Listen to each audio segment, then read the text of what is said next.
Everybody, welcome to this episode of our success series. It's called Graduate Success for international hairlines specifically. And today I'm honored to have with us Miko Andrade from the Philippines, all the way from the Philippines.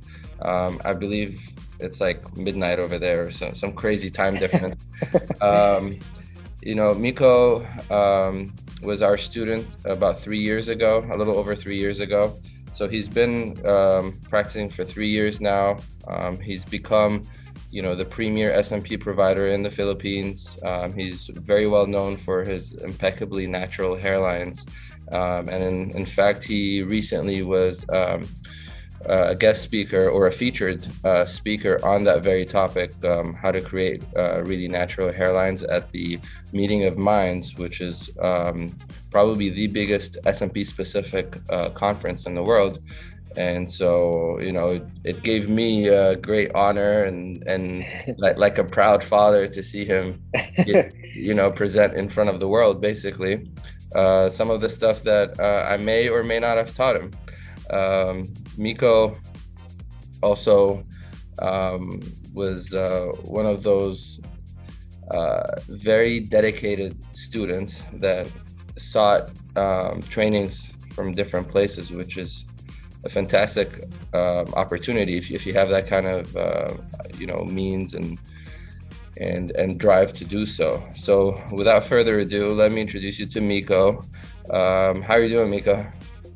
I'm good. Thanks for that introduction, Safe. So yeah, the honor is actually mine. Like what you said, you're like a proud father when I did the topic on like the hyper realistic hairlines on Meeting of Mind. So yeah, a lot of that I attribute to art training 3 years ago. So yeah, it's been 3 years since I've been there. That's amazing, man. Time flies. I can't believe it. And with this whole pandemic, it's kind of throwing timelines off completely. It's like, do you even count this year? Or do you not count it? Well, speaking of that, how has it been for you in the Philippines with the lockdown? How's business? Has it suffered at all? Were you closed for a while? Yeah, well, for the better part of the year, I was closed. I had to close down my studio. So it's been from March 2020, like a year and a half. So for the better part of that, I think maybe around, I don't know, maybe 6 months or so. Yeah, we've been on lockdown, and we currently are on lockdown as well. So it's our first day again. I think this is the third time they're locking down a lot of the cities here in the Philippines. So again, huh? Yeah. That really sucks, man. So when you were open in that time between, what kind of measures did you have to take to protect yourself and your clients, obviously? So for one, we had to work below our usual capacity. So I used to be able to take maybe 2 to 3 clients a day, but now, but since the start of the pandemic, at least one, and it's only been recently that I was able to maybe get 2 again, 2 a day. But yeah, the booking's been pretty regular, thankfully. So that's even awesome. With all the lockdowns, I still had clients lined up, just waiting for us to reopen again. So that was good.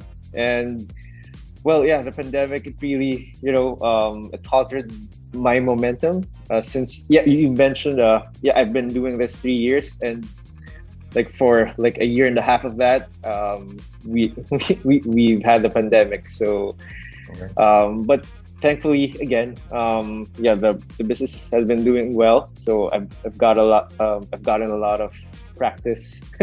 That's good. Yeah. So you typically average about what, 2 or 3 clients a day? Yeah, 2 or 3 clients a day, and around 5 to 6 days a week. So I'd say business has been doing pretty well. That's very good. That's really, really good to hear. Hopefully when we come back, full steam after whenever this pandemic ends at some point, Yeah, for Isn't it? sure. Yeah. So you've really established yourself as like the guy to go to in the Philippines. Uh, let's let's go. Let's take you back a little bit to when you started 3 years ago. Yeah. Um, First of all, how did you find out about SMP and what made you choose to enter this field? My wife actually got me into SMP. So she does eyebrows, eyeliner, the permanent makeup stuff. Yeah. And then, I was hanging out in her studio and I saw in one of her training materials that there's a segment on SMP. So I didn't have any idea, of what SMP was. And I was really, researching about it. And then, I read through it because, well, I was there, I was bored. I read through the whole section of her training materials on SMP. And then, yeah, I thought to myself, this is something I can do, and this is something I think I can do well. Like growing up, my hobby was really into arts, and one of which was stippling or pointillism. And I think, Oh, wow. wow, this is like really similar, and I think I can do this. And I researched about it. Practically no one was doing it here in the Philippines. Mhm. Like maybe there were, permanent makeup. Well, permanent makeup is more popular and it's been around maybe longer. So Yeah. maybe there were, permanent makeup artists who do SMP on the side. So I didn't really see anyone doing it solely just SMP or primarily doing SMP. So yeah, I researched where to train. Well, there wasn't uh, any here in the Philippines or even around the area, like in Southeast Asia or Asia. Mhm. But yeah, when I researched more about it, I came across your names and even Nisa. So she's in Bangkok. So I think what made me decide to fly out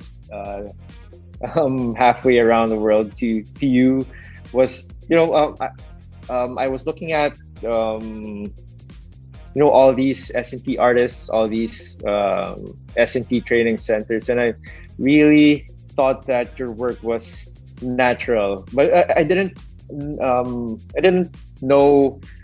it was there were different types of hairlines, different styles or different, but when I saw your work, I really thought it was close to to to the real thing. So yeah, I researched more, and then yeah, decided to fly there and train under you.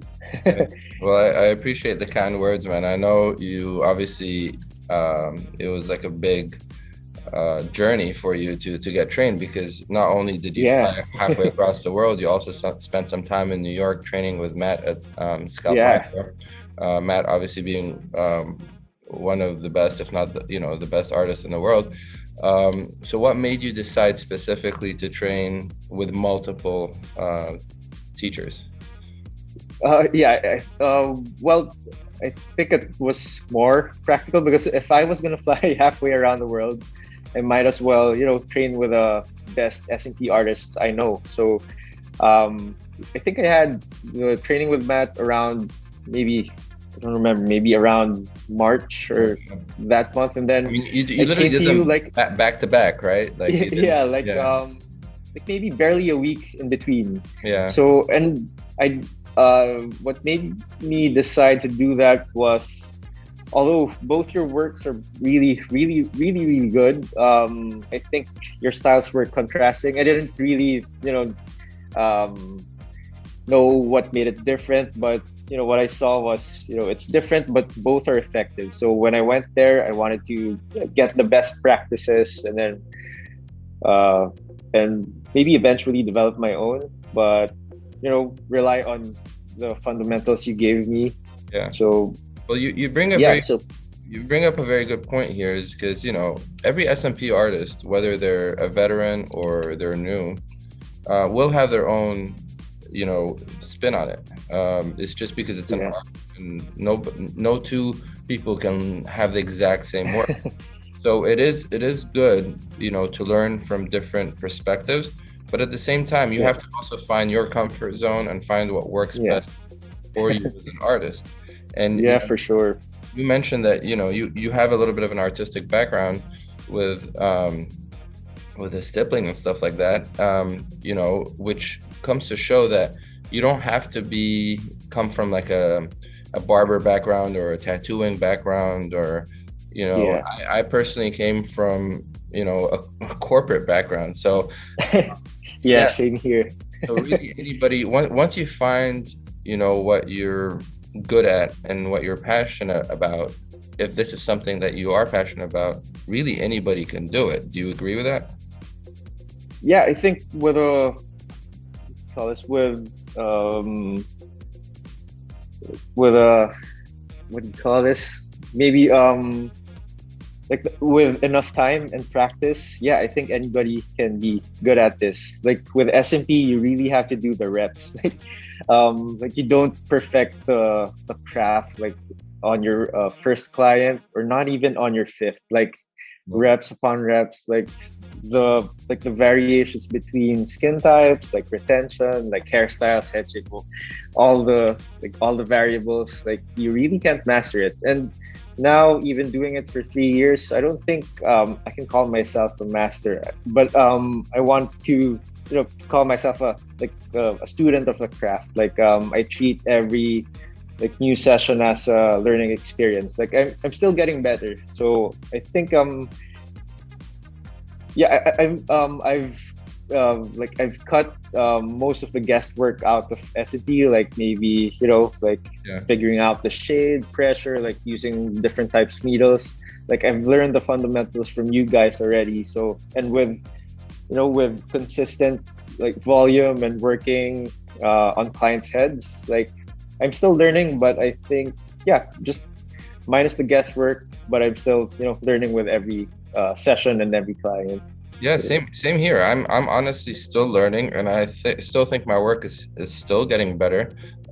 You do learn with each client, and it's very seldom that you'll get two exact same cases, right? People have Yeah, different types of hair, different skin tones, etc. So yeah, it's always learning, and I always say this in class. Your next client needs to be your best client, because yeah, if you're not improving, then you're doing something wrong. Then you don't care anymore.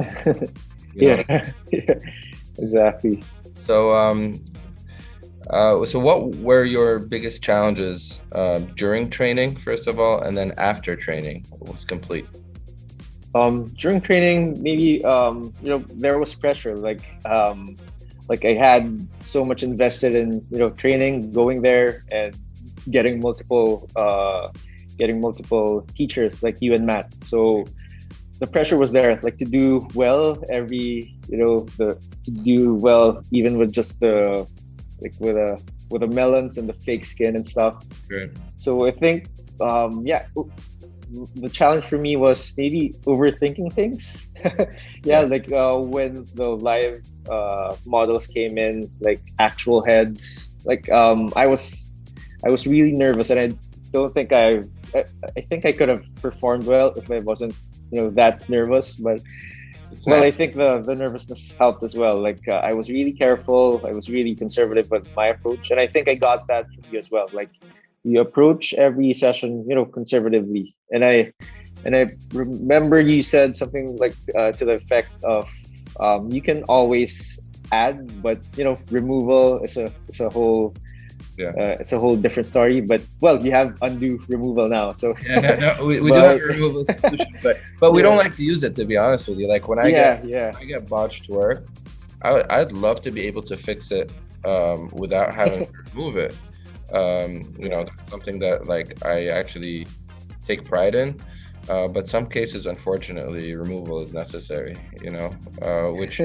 Which brings me to the next point. Like, how important is it for a new SMP artist to get trained properly and not just to seek like the person closest to them or the cheapest training out there? Uh, like, because you are affecting people's lives here. This is a permanent yeah, procedure. yeah. Go very wrong. So not only is it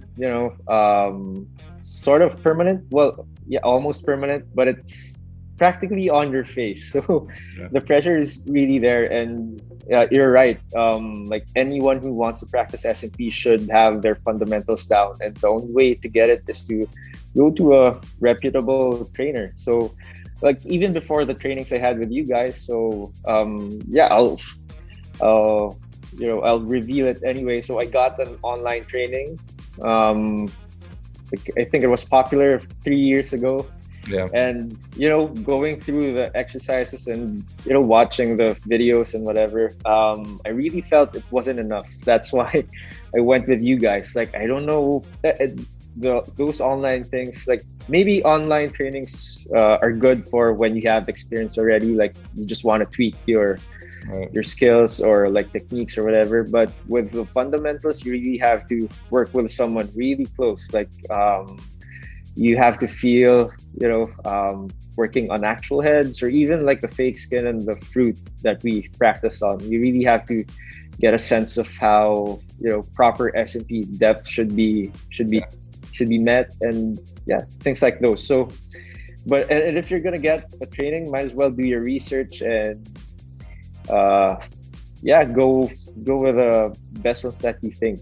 No, you're absolutely right because you can't at home figure out what the right depth is because you have to hear it, you have to feel it, right? It's in the vibe Yeah, too. And on the note of online training, obviously there are a lot of online trainings that are now available. We have an online training that we for fundamentals that we use as a prerequisite to the hands-on. yeah, So we never tell students who have no experience with this, hey, take the online training and you'll be good to yeah, go. We use it basically for them to familiarize themselves, especially if they don't come from like a permanent makeup background or yeah, tattoo background, just to familiarize themselves with the theory of it all, practice a little bit at home, and then they come to class and then work hands-on on live models right away. So we're not, yeah. I don't want to say wasting You time, can but we're you not. can maximize the Exactly. time, like Exactly. The yeah, time becomes a lot more efficient. And then obviously we have also more advanced online classes because once you already have the experience of and you've worked on live clients, then you understand what's being taught to you online because you felt it. But unless yeah, you actually felt it before, online by itself is not going to get you very far, right? yeah, yeah. That's true. All right. So tell me about your experience at Minds. You were recently a featured speaker on there. Congratulations, by the way. Thank So you. yeah, how'd that feel? Because for being pretty new in the industry, that must have been a big honor, right? Yeah, truly an honor. Like it was flattering. Not gonna lie. So yeah, I've never really labeled my work as hyper realistic, but I've always I've tried to achieve to get the the most natural. Well, I define natural as being something that basically that's not groomed, like with a razor shave or shaped up, Yeah. anything like that. So I wanted to do that. I want to accomplish that look with with all of my work actually. So for someone to recognize that, like for when I was invited by Damien of Team Micro International, it was it felt nice. Awesome. So just like uh, it's like a validation of what I've been trying to achieve all these years. And yeah, I was pretty excited and of course nervous. Like it was my first meeting of mine. Well, actually, my first ever S&P conference, and Wow. And then you and I had to, spotlight right guy. Wow. yeah. So yeah, I think I felt I could have done better, but it's done now. So, but it's a really good opportunity for me, and yeah, to get my work out there. And I think when people talk about tattoo or cosmetic tattooing, I don't think Philippines was the first place to go to. Like Yeah. there's a lot of bad call this bad like Right. connotations or yeah, I mean bad Reputation.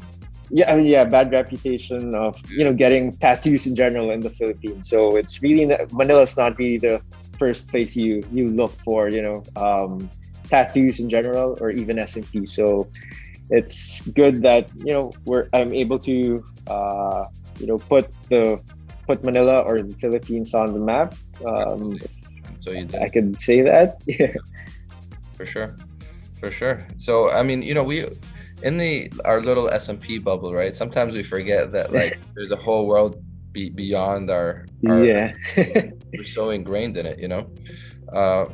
We all love and we're passionate about SMP, but it's not always all, unicorns and butterflies. Sometimes there are certain things about, SMP that are frustrating to say the least. What do you think? Like, what is it that you like about SMP? What is it that you don't like? And feel free to share a story um, of something that frustrates you in the business. Maybe it's unique to my experience here in the Philippines. Like starting out, practically no one ever really knew about SMP. So like you had to, generally tattoos socially accepted here, but there's still a uh, negative. Yeah, there's still a stigma about it, especially having tattoo near the face or where everyone can see. So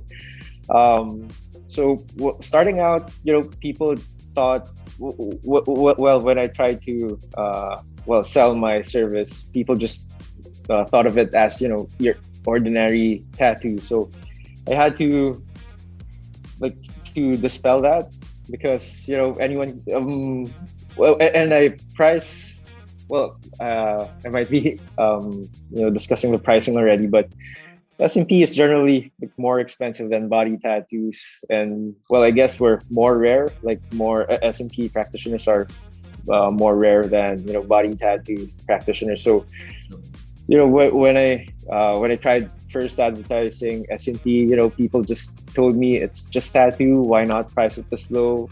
Yeah. So I think that's the bad thing. That's the thing I don't like about SMP.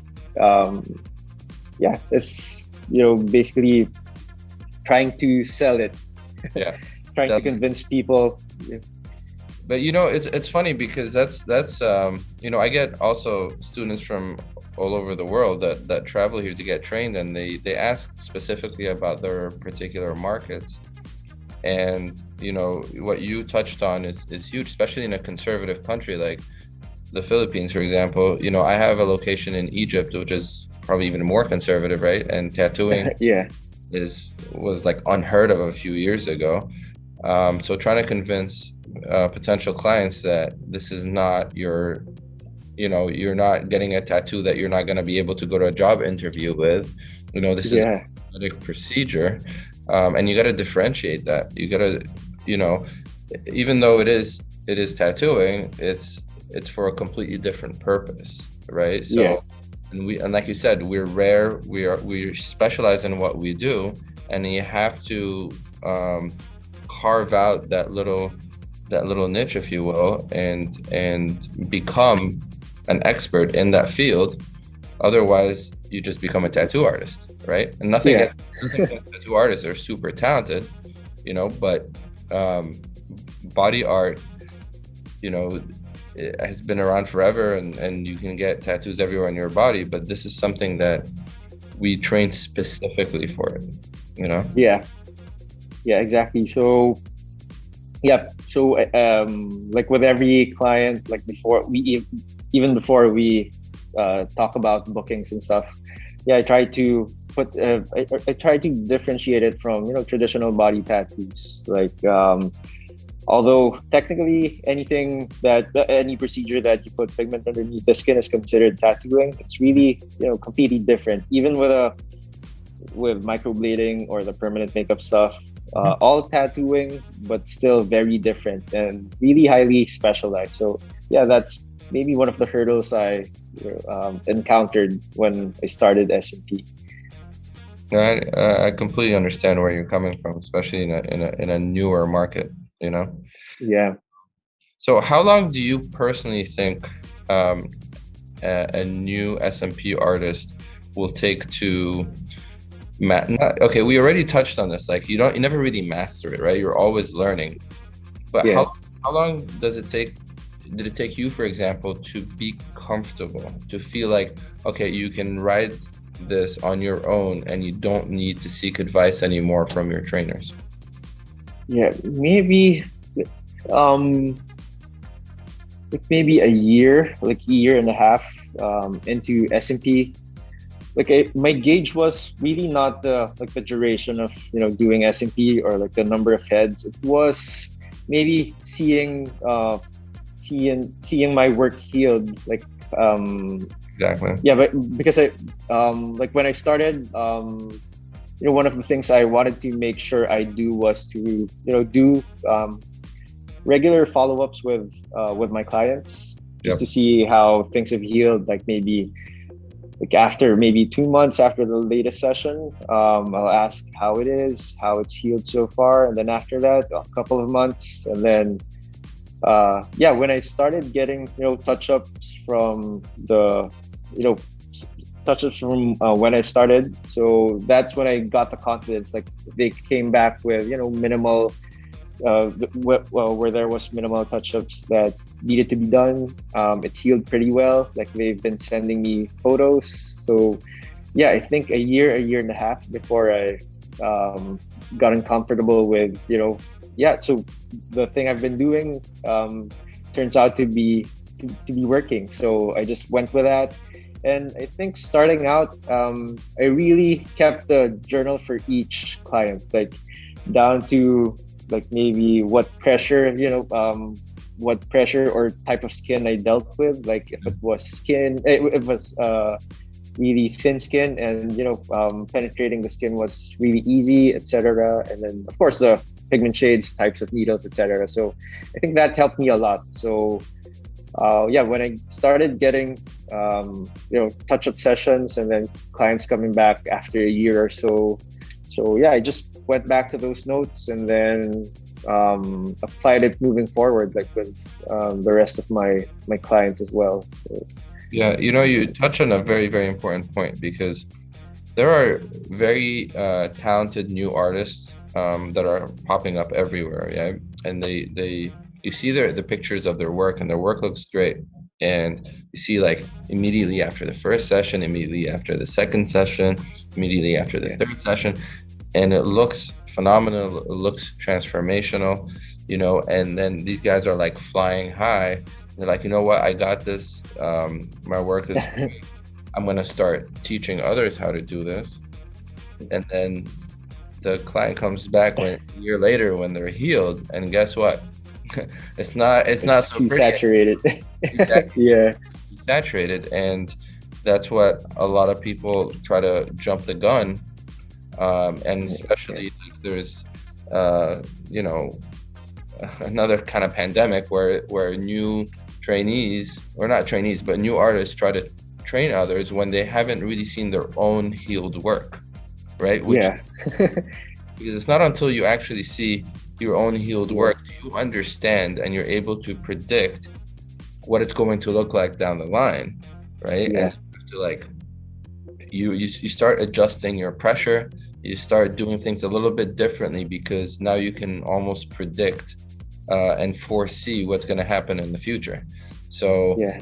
yeah, so I personally believe you do need a couple of years under your belt to see clients that come back healed, not just healed after 3 months or 6 months, but healed after 2 or 3 years. That Yeah. you can give the right advice. Am I Yeah. right about that? Yeah. Yeah. Like 100%. Like you can't teach something that you haven't really like if you haven't seen things through. Like if you haven't really saw healed results, like what you said, months, years after. And when we do the SMP, of course, right after the session, it's fresh. The the dots are really crisp, and it's really vivid and looks nice.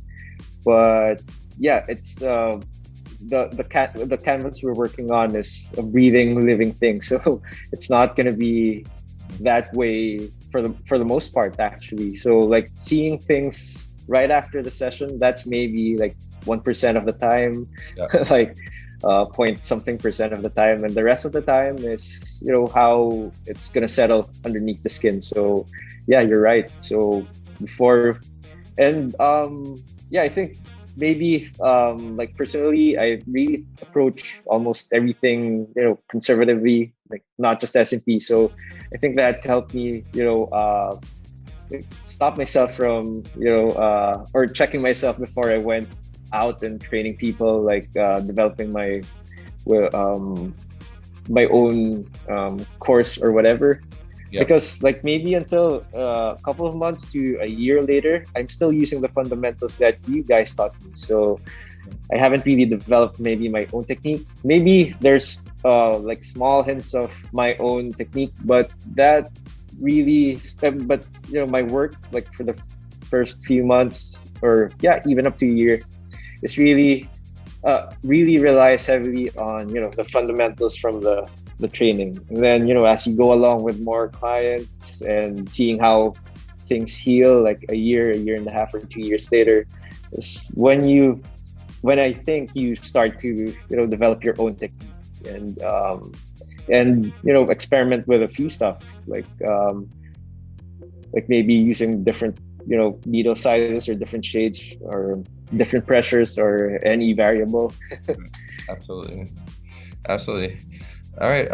One last question, Miko. So what advice would you Sure. give to anyone thinking about entering the world of SMP?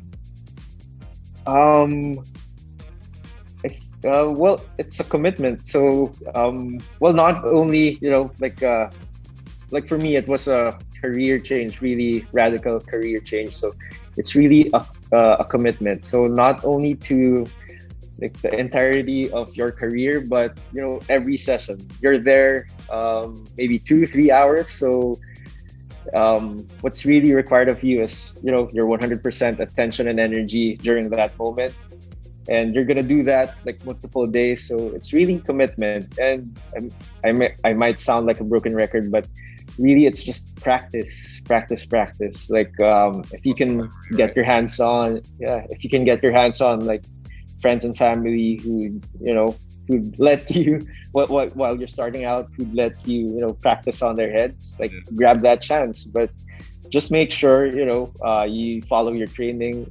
And well, going back to that, you need to get proper training. So research about your trainer, like what I did with Safe and Matt. So yeah, just research. Like everything's available online anyway. So I mean information, not training. So all the information's available online anyway. So yeah, check their work, check and if it's helpful, like yeah, accounts of their students, like what with what Safe is doing now, like experiences from his students. So I think that's going to be helpful. And it's important to also, sorry to interject, but it's also important to like talk to your trainer, right? To see what their philosophy is, because it's not just about who has the most followers and has the big, social media presence and flashy videos and all that stuff, because behind all that is the work and is the education quality, right?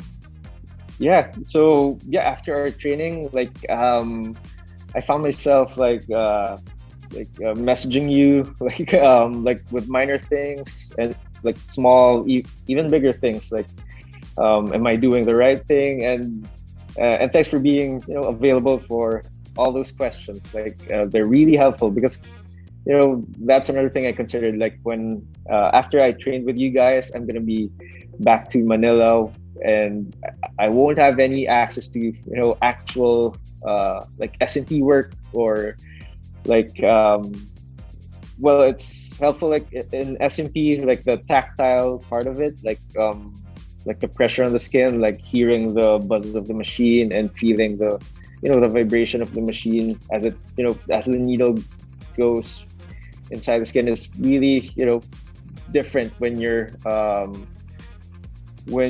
actually working with an experienced trainer. So, when I got here, so I needed all the help I could get. So I found myself, messaging you, like every few clients.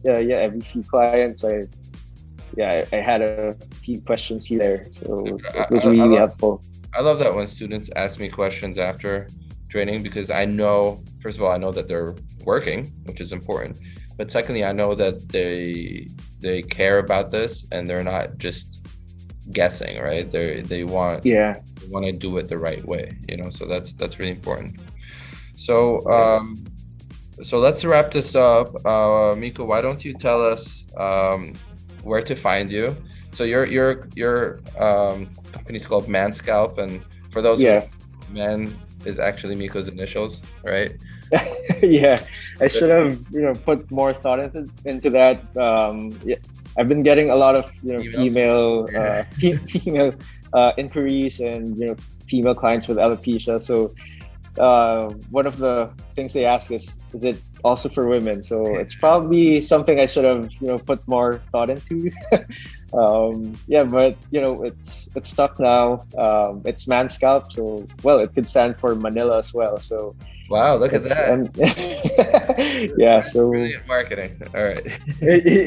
So MANscalp, that's my handle for everything. So MANscalp on Facebook, on Instagram, and I also have a YouTube channel, but I don't think I've uploaded anything recent there. Well, you can upload this video now. So I'll upload the whole thing. Right. And my website's manscalp.com. You can reach me anywhere through those avenues. All right, straightforward enough. So if you're in the Philippines or in Southeast Asia or Asia or Australia, for all we know, for quality SMP, Miko's your man. So go check him out for sure. Miko, it's been a pleasure talking to you. It's been a while, and and good luck to you and through this other lockdown, and and keep crushing it, my man. Thank you. Thanks for having me, and I appreciate all the things that you taught me about SMP. And up to this day, I'm still applying all those lessons, like fundamentals and even the techniques. So really thankful I took your classes. Awesome. It was great having you. All right. Have a good night, right? It's like midnight over there. It's 10:41 p.m. now. So and good night to you. My day's just starting. All right. All right. Have a good day. All right. Thanks. Bye. All right.